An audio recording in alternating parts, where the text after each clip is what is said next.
Coming up, small gains for the Australian share market this financial year. Gold at an 8-month low. And how big is super? All of that and more next.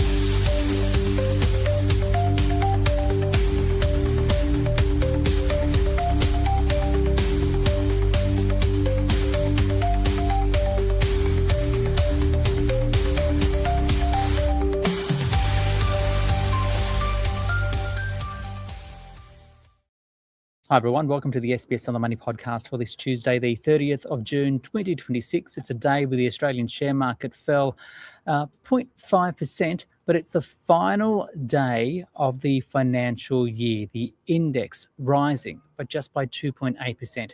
We'll talk about what it means for superannuation in a moment with Jeff Brunton from HESTA soon. But as I mentioned, the ASX 200 up 2.77% over the past 12 months. That doesn't include dividends though, but it does underperform global markets. In the US, for example, the S&P 500 added around 20% this financial year. For more, I spoke with Kai Chen. He's the head of investment at MPC Markets. So Kai, a pretty uninspiring end today to the financial year. Looking back at the past 12 months, how would you describe the market's local performance? Yeah, no, it's been a bit of a lackluster year, only been up about 3.2% for the ASX. Now, it's a bit of a tale of two stories because we've got the commodities on the ASX which have done actually fairly well over the last year. So, you've got BHP, Rio, which has all done incredibly well. But then other segments like the banking sector as well as, the healthcare sector, which hasn't done so well, and a lot of the tech stocks which have been, under pressure for this year. But how does it compare with global markets? Because we've underperformed, right?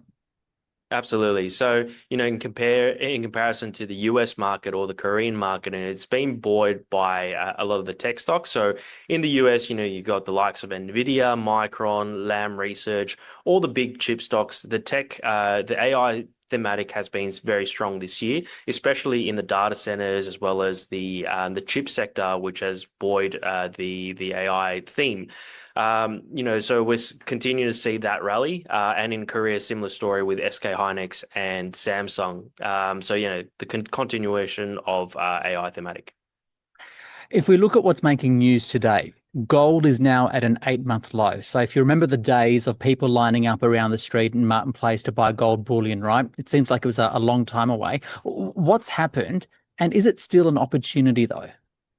Yes, it's certainly been a wild ride over the last half a year for the precious metals. We had an incredible 1.5 to 2 years rally in gold and silver.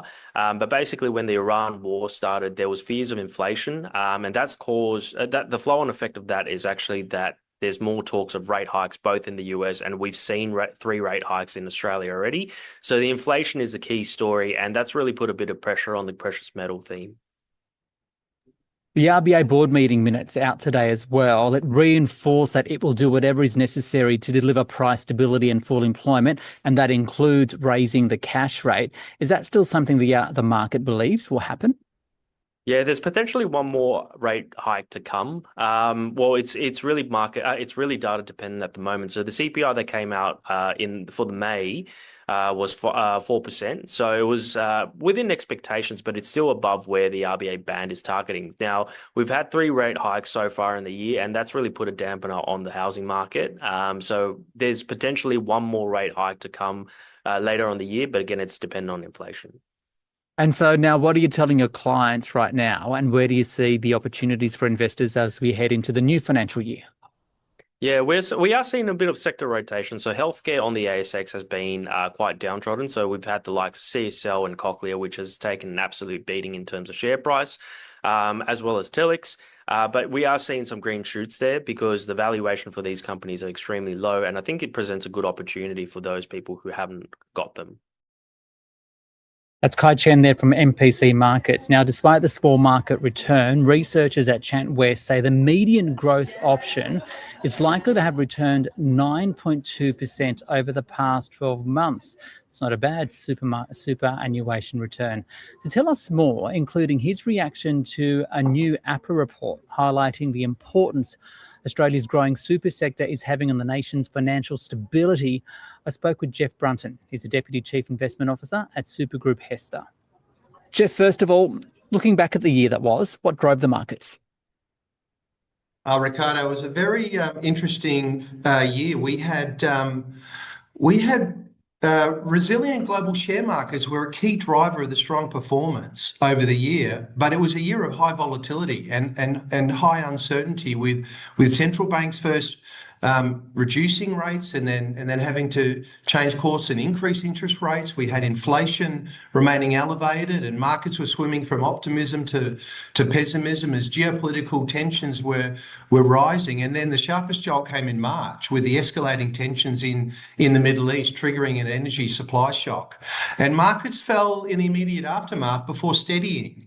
There was some wobbles with the on and off again headlines around ceasefire, but ultimately, as the worst seemed to pass, global shares eventually climbed back to new records on what looks to be quite a strong US, particularly US economic outlook, and really strong tech-led earnings, really being driven by the AI capex cycle that we're seeing going on all around us.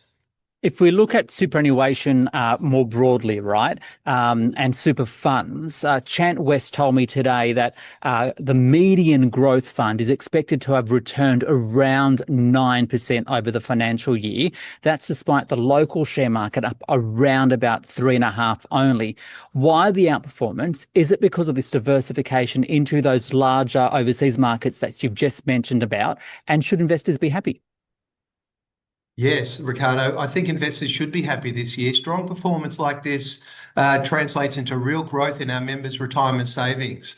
HESTA is on track in our balanced growth My Super option to deliver a return around 8 to 9%, which would be great for our over 1 million members working in the care economy parts of the Australian economy. And the main driver of that, as I said, is the international stock markets. But at HESTA, we run a total portfolio approach. When you look ahead into the new financial year, what are you expecting? What are some of the themes that might arise, and should investors continue to expect these types of returns?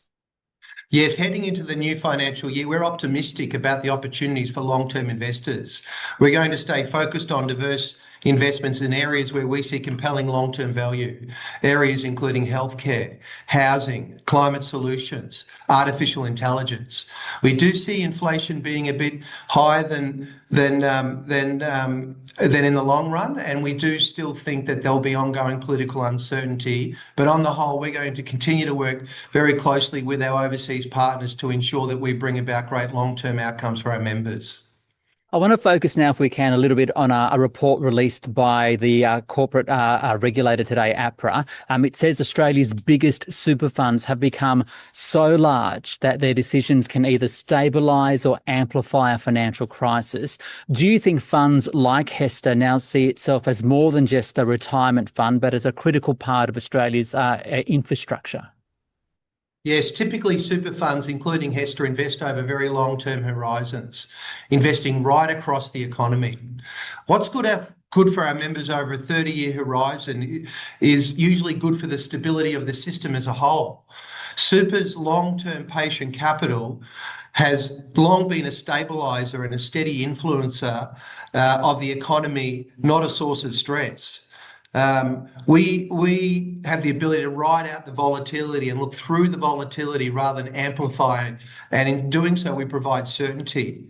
Those kinds of markets events like COVID, for instance, like the war in the Middle East, they offer us great opportunities to redeploy capital in moments of stress that can really stand up and deliver great long-term outcomes for our members.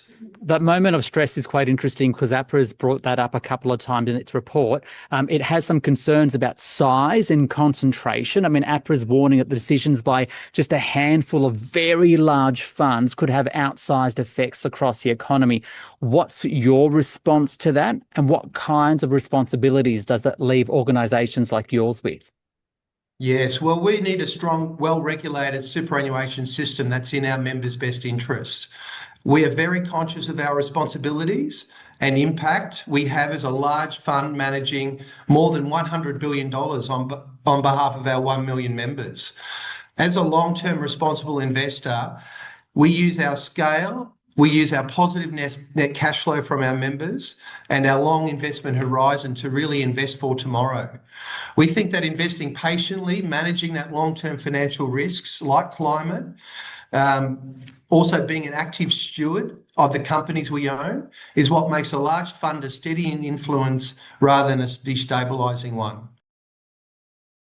That's Jeff Brunton there, the Deputy Chief Investment Officer at HESTA, and he wraps up the podcast for this Tuesday. Give it a like, a review, and subscribe if you enjoy it. Don't forget you can watch On the Money during the 6:30 weekday edition of SBS World News on SBS. The podcast returns tomorrow. It drops after the market close every weekday, and I'll catch you then. This SBS On the Money podcast is provided for informational purposes only and should not be understood as constituting advice or a recommendation. It is not personal advice and it does not consider your personal circumstances or objectives. You should contact a licensed professional before making any financial decisions.